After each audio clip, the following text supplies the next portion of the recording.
Hello and welcome to this session on inventory control. What we'll do in this session is, first of all, we'll take a look at defining what do we mean by inventory. Then we'll have a look at our inventory control charts. And then finally, we'll take a look at all the different factors that will influence how much inventory we decide to hold as a business. But to start with, let's take a look at what we mean by inventory. Now, to give a definition, inventory is stock of goods, materials, or products that a business will hold for the purpose of resale, production, or use in its operations. Now, to break this down a little bit further, essentially there's three types of inventory. The first type is what we call, well, first stage even, will be your raw materials. And I want you to try and link this to your production process, where at the very start you have your raw materials. Think of stuff like unprocessed resources like metals, woods, oil, cotton, all that type of stuff. Then when you start to try and build your product, you have what we call our work in progress goods. So these are basically items that are undergoing the manufacturing, but they're just not yet completed. And then at the very end, stage 3, we have our finished goods. And these are products that are ready to be sold to the public. But you might have come across the term stock as well. Now, what is the difference between inventory and stock? Realistically, they can be used interchangeably. Sometimes, though, stock does refer to the ready-made goods which are waiting to be sold for customers. But inventory and stock, they are normally used interchangeably in your A-level business exams. So now we know what we mean by inventory, let's take a look at our inventory control charts. So, what we mean by our inventory control charts to start off with is that these are visual tools which we'll use to manage and track the level of stock held by a company.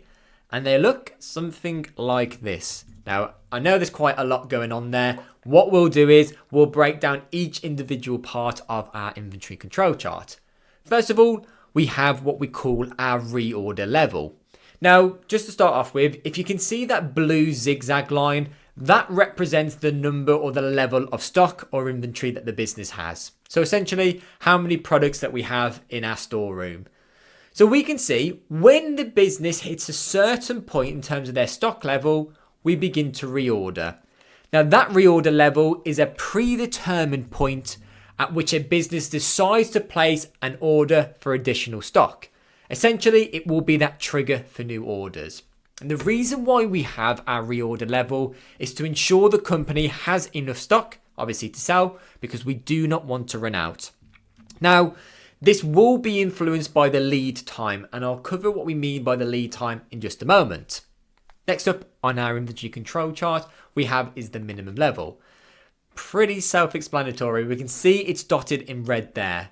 But essentially, your minimum level is the lowest quantity of a particular item that a business should hold in its inventory.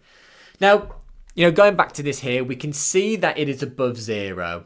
Realistically, the reason why we want our minimum level above 0 is that we always have products and service that we can sell. Because if it was that we had no stock to sell for a few days, the business isn't bringing in any new revenue. The next element of our inventory control chart is what we call the lead time. Now you can see here that the lead time is basically the difference between the reorder level and when the product hits the minimum level, because at the point of the minimum level, the same time it also hits the maximum. Now the reason why is because the stock has arrived and we have all of our stock replenished. So what that lead time essentially is it's the time interval between placing an order for your inventory and when the inventory is actually received. So when we look at our lead time, this is going to be really essential for our inventory management. Because let's say, for example, we reorder our products and services and we haven't actually factored in the lead time. Because unfortunately, the products don't just arrive like that. They have to go from our suppliers, go through transportation and arrive at us. Now, of course, the further that your supplier is away, so for example, comparing a local domestic supplier to a supplier in China, the longer the lead time will end up being. Next up, we have what we call the reorder quantity. Now, the reorder quantity is essentially the difference between the maximum level and the minimum level. And the reorder quantity is just the amount of stock that the business ends up ordering.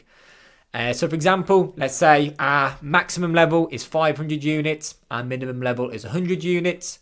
Our reorder quantity will be 400 units because you do the max minus the minimum.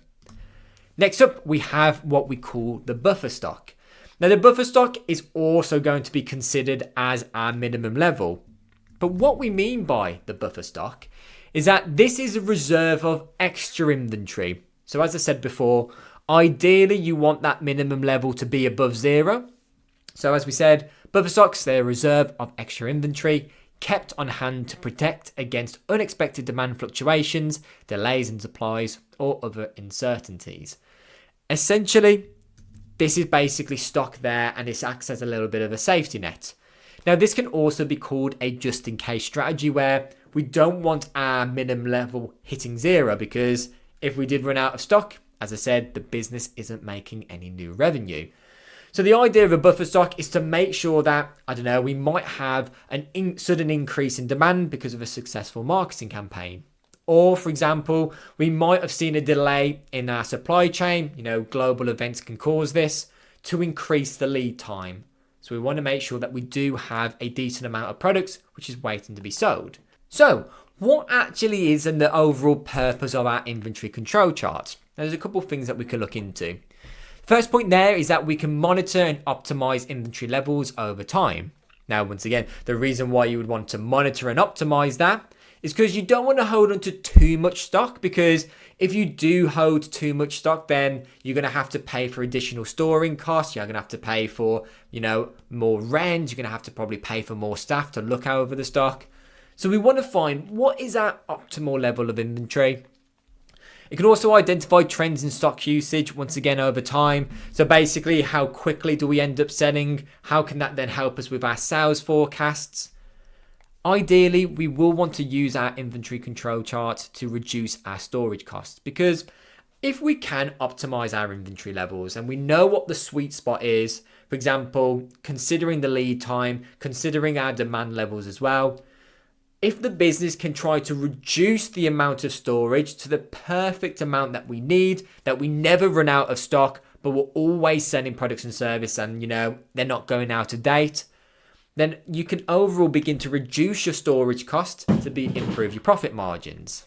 And also as well, and I think I've mentioned this a few times now, is that you can look at preventing running out of stock. Because realistically, you sell out of everything, it hits the minimum level, and you're still waiting for your new delivery. Well, you're just wasting time where you're not earning any revenue as a business, no cash is coming in. And you're missing out on potential sales. As well with a customer's perspective, if they walk into a shop and they see that they've got nothing to buy, then you've got that negative image from a customer's perspective, and they're more likely to then go to your competitors. And as well, looking at the other side of things, we don't want to hold on to too much stock and too much inventory, because if we did, we then run the risk of our products and services going out of date. Now, the main type of products and services that can go out of date or obsolete, think of food, for example. Also think of technology, new technology is always coming out, so you have to make sure you continuously innovate. And as well, when we think about fashion, you don't want to hold on to too much stock that all the products end up turning into waste. And once again, you're just wasting resources. And it can also help the business in deciding when do they need to reorder, obviously considering the lead time and the level of demand that they're experiencing. And the final thing that we're going to do in this session is take a look at all the different factors that will influence our inventory levels as a business. So, the first main influence will be the resources and cost for storage. Because, of course, we're going to have to pay for rent, we're going to have to pay for employees looking after the products, we're going to have to pay for systems to, track our level of inventory. Ideally for a business, if you can look at reducing that, then that's absolutely ideal because you're beginning to increase your profit margins. But you don't want to reduce it to the amount where you're always running out of stock and you're missing out on revenue. So as we've said before, we want to find that optimal level. Next up, we have to obviously consider the opportunity costs, because let's say, for example, we do decide to, spend lots of money on restocking and we are at maximum capacity. Well, we've now tied up a lot of capital within the inventory. That is obviously the only way that we get the cash back is after we've sold it. But could I have spent the cash that I've spent to getting our inventory levels to maximum on other things like marketing, like promoting, like hiring in new staff? So we have to consider the opportunity cost. We've also got to look at the level of demand. So do we have a steady level of demand where it's really easy for us to forecast? We know on average how much we're selling each week. Or, for example, are we looking at seasonal demand? Because when it's seasonal demand, well, during the high peak seasons, we always want to make sure that we're high levels of inventory because demand's going to be higher. But during those lower, demand seasons, well, how do we begin to manage it then? Do we look at downsizing just to upgrade in the future? These are all decisions the business will have to make. And another really important factor will have to do with the lead time and the reliability of suppliers. Now, when we think about, just in time, for example, we need to make sure that our suppliers are always reliable, they deliver really quickly. But for example, if we find that we do have an extended lead time, our suppliers aren't that reliable, then potentially the business may want to focus more on the just in case strategy, where they do have a higher minimum level because they know the lead time is going to take a lot longer, so they want to make sure at least they have some products left over in order to sell. Of course, the stage in the product life cycle will drastically influence because it will also influence the level of demand. During the decline phase where the level of demand is going down, realistically, the business just wants to get rid of their inventory. They just want to sell off everything because in a few months' time, nobody will end up wanting it.